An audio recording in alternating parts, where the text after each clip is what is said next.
I'm Russell Kelly. I was born and raised in New Orleans. I'm an entrepreneur. I own a heavy construction company, Atco Services LLC. My company is licensed in building construction, demolition, heavy construction, highway, street, and bridge construction. I'm the qualifying party on all my company licenses. People ask me when they come here for tourist events, how is the city recovering? Now I can be open and honest and frank. New Orleans has been rated the #1 fastest growing city in the United States for everybody but us. Who is us? Me. Who am I? I am a native New Orleanian construction company owner. Case in point, up until July 31st, 2013, I had a contract with the City of New Orleans. My employees process case files for demolition for recovery. It's called Strategic Demolition for Economic Recovery, funded by a disaster recovery grant. A few weeks ago, I was called into a meeting by and with the Chief Administrative Officer of the City of New Orleans. He's a deputy mayor. He insulted me by asking me to extend my contract 30 days in order to transition my last 3 employees until civil service workers for the City of New Orleans. Now grant me, 4 other employees of mine the City of New Orleans hired and never allowed me to refill those posts or those positions. I asked what was his rationale behind this cut, cutting me out of $24,000 a year, because that was my profit, $24,000 a year. He said he was trying to save the city money. Case in point, there's a company out of Mobile, Alabama, who performs the actual demolition.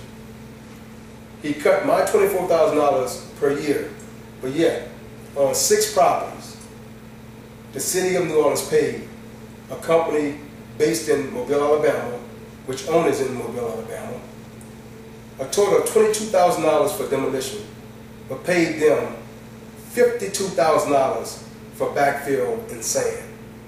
They didn't fill the footprint of the demolition. They filled the entire lot size. But yet, he said he's saving the City of New Orleans money by cutting out a local native New Orleanian entrepreneur. Property number 1. The city paid this company $3,881.88 to demolish the property, but they paid them $19,587.25 for backfill and sand.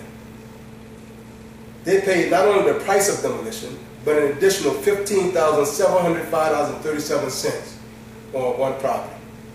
Property number 2. The city paid this contractor $2,686.32 to demolish the building, but then paid them on top of that $7,832.55 to backfill the lot with sand. Not only did they pay the same price of demolition for the backfill, but they paid an additional $5,146.23. Property number 3. The city of New Orleans paid this contractor $6,022.08 to demolish the building. But then they paid not only the $6,000, another $6,000, but an additional $4,429.55 over that amount in backfill. Property number 4. The city paid this out-of-town contractor $3,065.16 to demolish the building. Then paid them $5,952.50 to fill the lot with sand. Property number 5. The city paid this contractor, out-of-town contractor, $3,690 to demolish the building, but then paid them $5,052.50 to backfill the lot with sand. Property number 6. The city paid this out-of-town contractor $3,099.60 to demolish the main building, but then paid them an additional $4,046.70 in backfill for sand. Now, if The city's trying to save money by cutting out my $24,000 profit, but paying an additional $52,000 on 6 pieces of property for backfill and sand. I wonder how much they paid for the total of 400 properties that my company completed case files and passed on to the demolition company to demolish the properties. Is this truly economic development? As I've always said, the people who are benefiting after Hurricane Katrina did not lose a single shingle off their house during the storm. But people like us, people like me, who had 8 feet of water in my house, have to sit on the sidelines and watch. Since Hurricane Katrina, I have trademarked in the city of New Orleans, DBE equals disrespected black businessman enslavement. I'll tell you why, based on my experiences.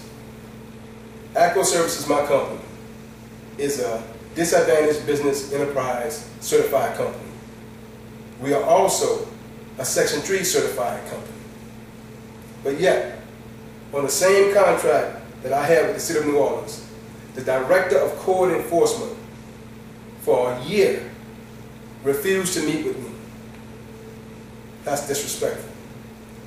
First of all, she should meet with me because I have voted in every mayor election in the city of New Orleans for the past 30 years.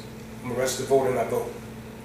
Secondly, I'm a citizen of the city of New Orleans and I pay taxes every day in the city of New Orleans. Thirdly, I am a contractor in the city of New Orleans. Disrespectful. Enslavement. The reason why I say me as a DBE contractor, I'm enslaved because the prime contractor hired me because they have to. My work task force consists of the heaviest lifting, the hardest work for the least amount of pay. Then, not only that I get the least amount of pay, I have to pay my employees every week and buy my supplies every week when the prime contractor pays me whenever they get paid. And that's 14 days after they get paid to make sure their check has cleared the bank. That is enslavement.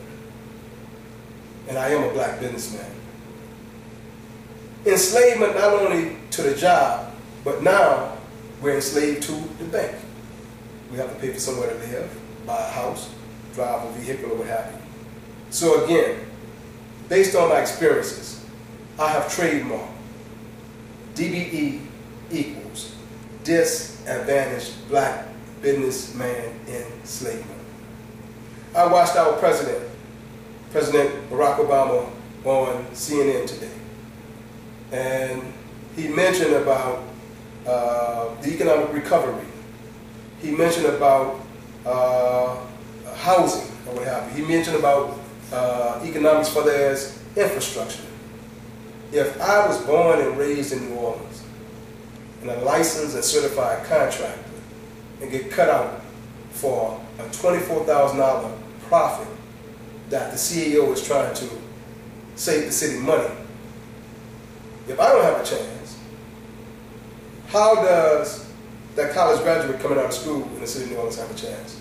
How does that other construction company owner has a chance? Again, the city of New Orleans is rated the #1 fastest growing city in the United States for everybody but us. Everybody but me. I'm Russell Kelly. Thank you.